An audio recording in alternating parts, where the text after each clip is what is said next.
Are you a high-performing parent, entrepreneur, or high achiever in pursuit of excellence? Welcome to The Nexus Podcast, a podcast custom tailored for families like ours, driven, affluent, and eager to lead extraordinary lives. From rockstar stay-at-home moms to high-producing CEOs, we choose to model success for everyone we are surrounded by. We prioritize health over sickness, embrace a vitalistic lifestyle, and seek to tap into the limitless potential that God has bestowed upon us. I'm Dr. Daniel Kimbley, your host, and on this podcast, we'll uncover the secrets to living a fulfilling and abundant life, where you and your loved ones can thrive physically, mentally, and spiritually. Together, we'll forge a path to greatness and unleash your God-given capabilities. Get ready to say yes to a life of true prosperity and well-being. This is The Nexus Podcast.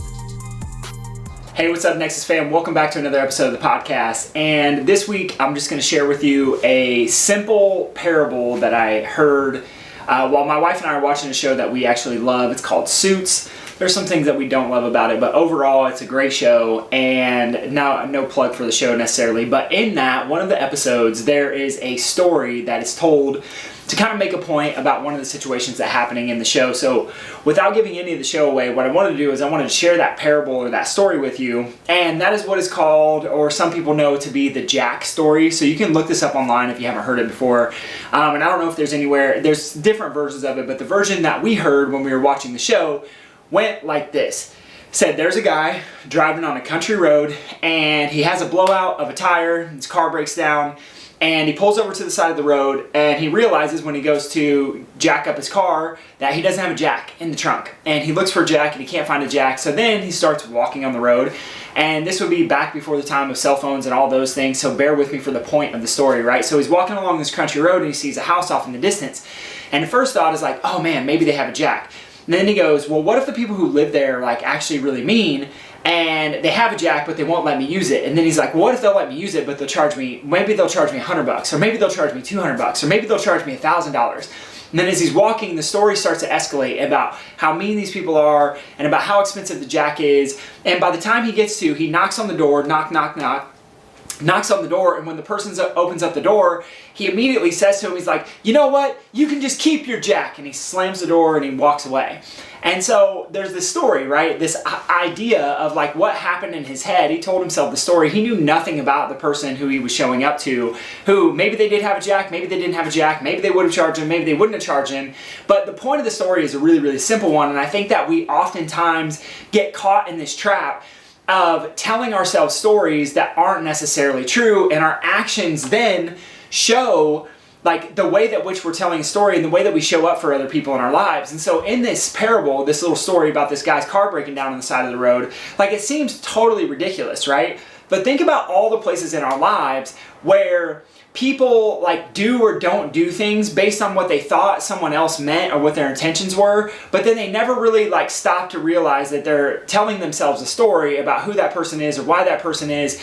And you know, I'll give you a simple example from my life is like we had a client come into our office. I won't give you all the details of it, but the long story short of it is that I was convinced that this person was just the biggest jerk ever. And when I realized, as I really started breaking down my story, is like, it wasn't that that person was a jerk. Like maybe they were to me indirectly, but what they really were just looking for is love. Like they were so offended by the fact that we would go to such great lengths to help someone that they literally couldn't even handle it, and then they just wanted to call us out for being negative and bad and whatever it is. And so I shared this story with you because like that person had a story and I had a story. I had a story of like that person is negative, right? They were trying to destroy all of our practice and like take away clients from us and whatever the idea was.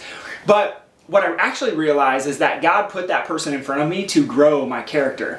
And when I let go of that story of this person being negative, and I realized that like I was actually confronted with this person in my practice, I was confronted with the situation in my practice because God wanted me to grow as a person, as a chiropractor, as a being of God. And so when I share this with you, like the parable is so important because I ask people like, what's the story that you're telling yourself? And I see all the time in practice where people will show up to us and they're doing one thing, and then all of a sudden they just have this like, you know, seemingly out of nowhere experience where they start getting really passionate about something that they have like put in the back closet for a long time and not really thought about.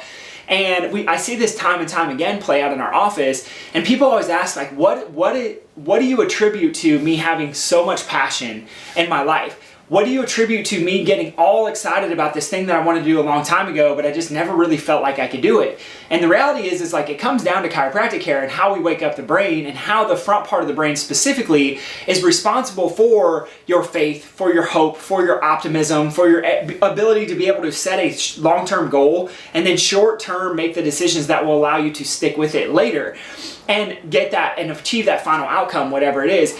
So this parable of the jack, I think, is so important because it highlights this tendency that we have as people to tell ourselves a story. And sometimes the story is about ourselves, right? About how we're not good enough, or we're not worthy enough, or we're not smart enough, or we don't have enough time, or we don't have enough whatever, right? But, my belief is that God is always working for you to build you, just like I shared. And when the moments are tough, when the moment is challenging, like that's your point in which you get to go, okay, I'm going to go all in because this is going to build my character, and I get to walk more of the path that God wanted me to walk in the first place. And it's so interesting because a lot of times, like we'll realize that we're telling ourselves stories about somebody else.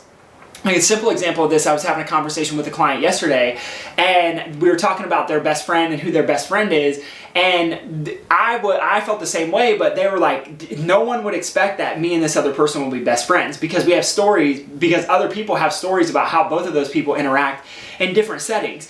And the reality is like those are easy to identify and say like, oh my gosh, I was just telling myself a story that was completely made up. They're actually a really good person. The harder one though is to realize that when you're telling stories about yourselves, when you have this jack story that's holding you back, is I'm not good enough, I'm not nice enough, I'm not smart enough, whatever the case may be, like these things start to hold us back until you can identify those and start to change them.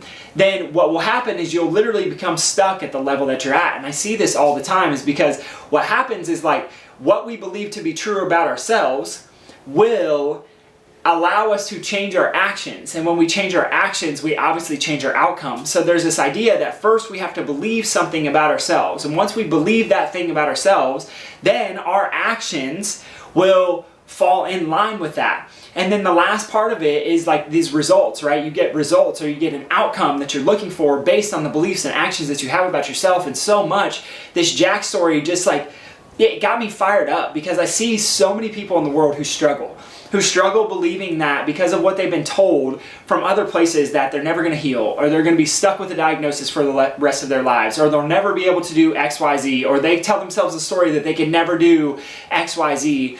And we see these stories broken down time and time and time and time again.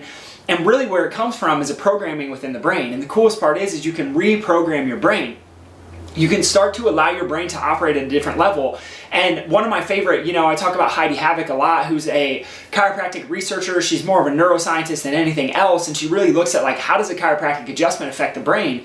And what's so cool is like, we know that the brain can be so easily manipulated to believe certain things or not believe certain things. And like an example of this would be, they did this study with, I believe it was Hormel, and it was like chili sauce or tomato sauce or something like that. So they were looking at how would the logo, the Hormel logo, influence how people perceive the taste of the product. And so what they found by doing all these different logos on these different cans and having people taste test is that they found that when they add a little sprig of parsley to their logo, people actually rate the same Hormel sauce as tasting better just by changing the logo, not by changing the recipe. And so what's interesting, the reason I bring this up is because like when you understand that your thoughts about the world and your perception of reality and your perception of people and your perception of yourself can actually be influenced. And if it can be influenced, that means that you can change it. And when you become more aware, you can start to see the actual true reality, if there is one. And like I said, it goes back to beliefs, right? So if we can start to change our beliefs, this is what I was sharing with you. We've had so many clients in our office who are like, I'm moving to go try to get my dream job. I'm going to quit and I'm going to go do this thing and I'm going to go back to school so I can get this degree. And I've always wanted to do it, but I just never thought I could. And I was too worried about finances, and now everything's lining up perfectly to do it. Like, it's no coincidence that these things happen when people start getting adjusted, because we're waking up the part of the brain that's responsible for interpreting the world differently. And when you can start to take risk and you can start to see that like, oh, the story I was telling myself isn't actually true, then your results, your reality, your world that you live in literally starts to change. And this is like not just some airy-fairy out there thing. This is what happened with me. I was teaching high school English, and what I realized very quickly is that I I couldn't do it anymore. And I couldn't do it anymore because I realized that I wasn't happy. And it's not that I wasn't happy with teaching. I love the people that I worked with. I love the students that I got to work with. But there was something else within me that was being called to do something different, but it had to do with the brain still. And what I realized is that if I hadn't had chiropractic care for myself, I would have never felt the safety and security and the optimism to be able to take the risk to go to chiropractic school and give up everything that my wife and I had built from a teaching perspective, with her from a physical therapy perspective. And so I share this with you again to go back to your Jack story. Start to look at like, where's the story of you where you're telling yourself is like, this is going to be so bad, or this is going to be negative, or this thing won't work, or that thing won't work, or that person's bad, or that person's evil, or that person was out to get me. Like, start to look at your stories.